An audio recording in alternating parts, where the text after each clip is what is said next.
Sup Shredders, my name is Logan aka Spiderhands and welcome to SP Reviews, where today we're going to be checking out a track from an act named Heathensun titled Make. And if we switch over to here, we have the track on the screen here. We've got, new metal, rap rock, and rap metal. And we're going to listen through this track from start to finish. We're going to hear what we think. Let's go. Heathensun, I think I worked with these guys before. It's nice to revisit them again. I like that early 2000s kind of new metal kind of vibe to it. We'll see if it goes heavier than that or if it stays with it. Yeah, either way, it's fine.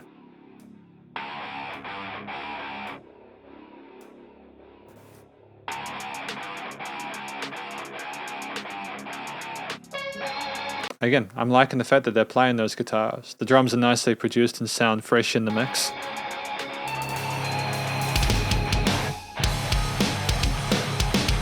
Definitely that early 2000s new metal kind of Limp Bizkit kind of vibe. Like, I know there's more bands from that, but whenever I think of that era, like I grew up in that point in time is what I kind of relate it to.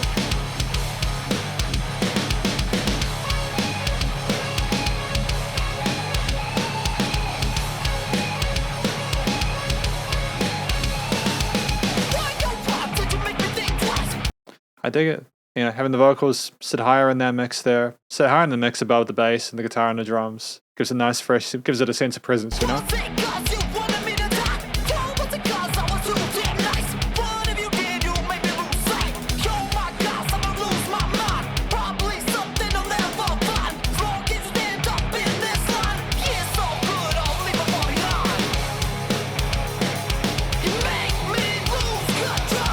Part of me wants to say, yo, the guitar needs a bit more oomph, but I'm not sure where you'd put that in the EQ spectrum. I'd say maybe like the low or the mids, but then we were trying to keep it like the rap and hip-hop oriented part as well, you know. It's all about finding an equilibrium, that balance within a track and the sound that you're going for.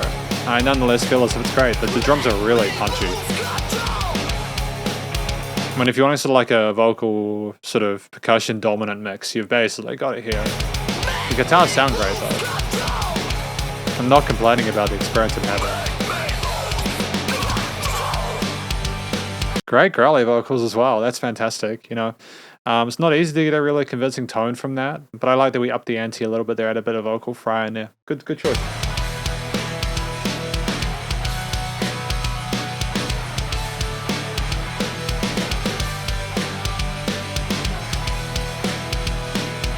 Dope backflips as well, dude. Like, I don't know. Like, real talk, I don't know how people do backflips like that. I mean, I am paying attention to the music, and we've got some interesting arpeggios on the top side with the lead guitar and amongst the bass rhythm and power chords, but how do you do a backflip from the standstill? Oh, the guy lost his hat. That sucks.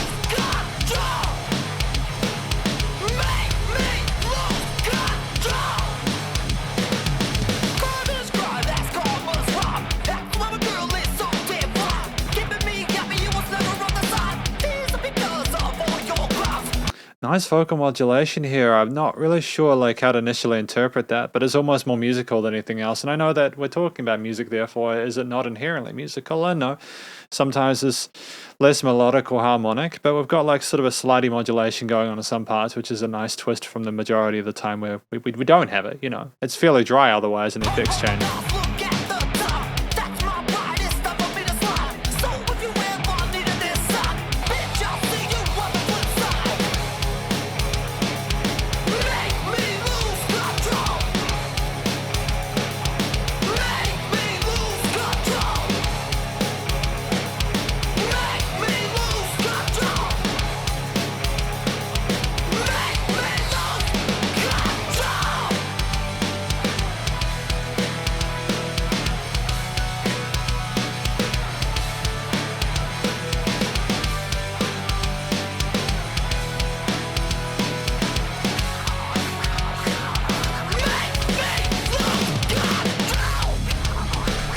Nice sub drop there. A bit of phasing on that. I don't know whether it was the meter peaking a little bit or whether that was part of the compression, part of the vibe they want.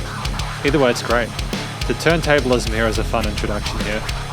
We haven't had it until now, I don't think. Nice bit of development later in the game.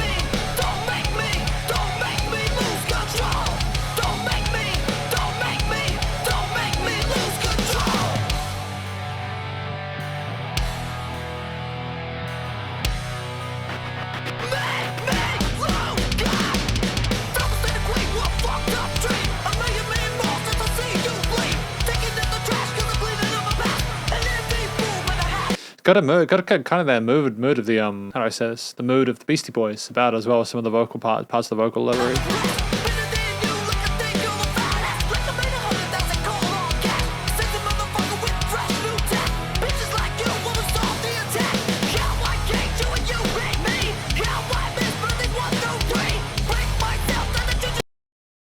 Miss Birthday's 1 to 3, so are we to assume that there's a child involved in here?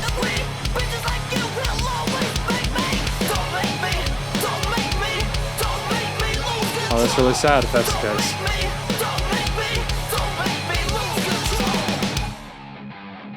Nice panning of the rhythm guitars there on either side. YouTube got a little bit ahead of the game for a minute and decided that I wanted to watch another video when I didn't. I suppose it could potentially disable autoplay, but I actually thought I had. So it was on, so I've turned it off now. Anyways, this is my review of Heathensun's Make. Or rather the conclusion of it, I suppose. Story, I think it was about someone who made this person lose control, drove them nuts, manipulated them or coerced them into performing acts which they were not necessarily proud of in retrospect, and basically it's about someone being kind of baited and pissed off by another person. The turmoil that they go through there, you know.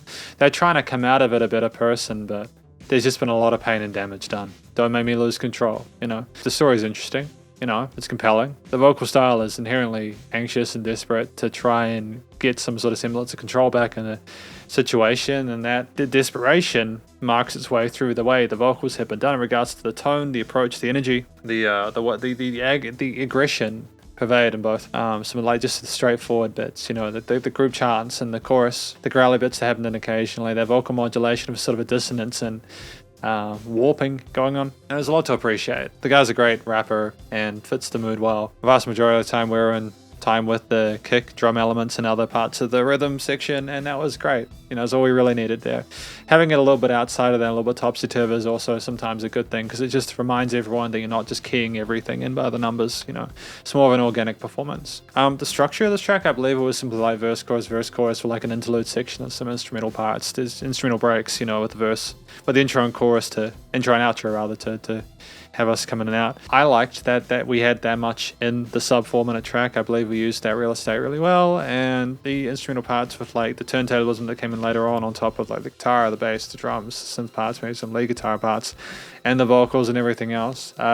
Again, it fit that kind of rap rock, kind of rap metal kind of vibe there really well to a T. Typically when I hear something that I instantly can categorize as being similar to something else I've heard, I think, what separates this from what I'm hearing from other musicians? And that is a tentative subject for a lot of people. Some musicians are trying to pay homage to people they look up to, and other musicians are trying to divorce that, but stumble into the similar breeding grounds regardless. And it's a situation where I feel like Heathensun is in the direction they need to go and want to go, and I haven't really heard that vocal modulation integrate in addition to like the kind of the visceral kind of screaming like that. Maybe I just haven't heard enough of the music within the genre, but that's even more of a reason for me to learn and listen to more. And I think part of the fact that Heathensun has encouraged me to learn more about the genre is testament to the success that this music has and keeping my interest within it. Finally, the recording, mixing, mastering was sensational. We haven't really spoken much about the musical themes. You've got like power chords. You've got some interesting fills on the drums there. The bass line,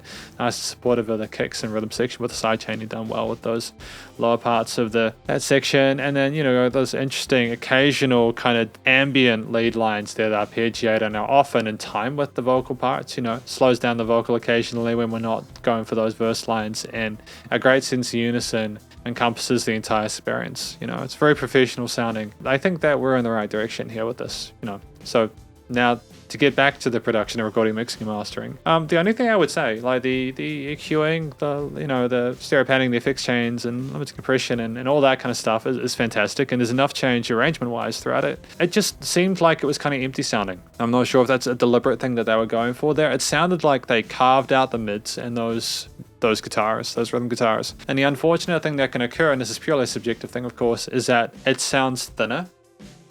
The mix sounds thinner because of that, because the mids are often where you get that sense of fullness within a track. Then again, I was about to say it could be these headphones, but these headphones are known for making those lows and mids more resonant. So if I'm not hearing them through this, there's a chance that there could be a bit of shrillness, and some headphones are a little less forgiving to those mids and highs. But that's fine. I mean, again, it sounds like it's professionally produced, and I can't ascertain how it sounds on other devices because I'm listening through my own. But nonetheless, Heathensun have done a great job with Make, and I wish them the best of luck in future.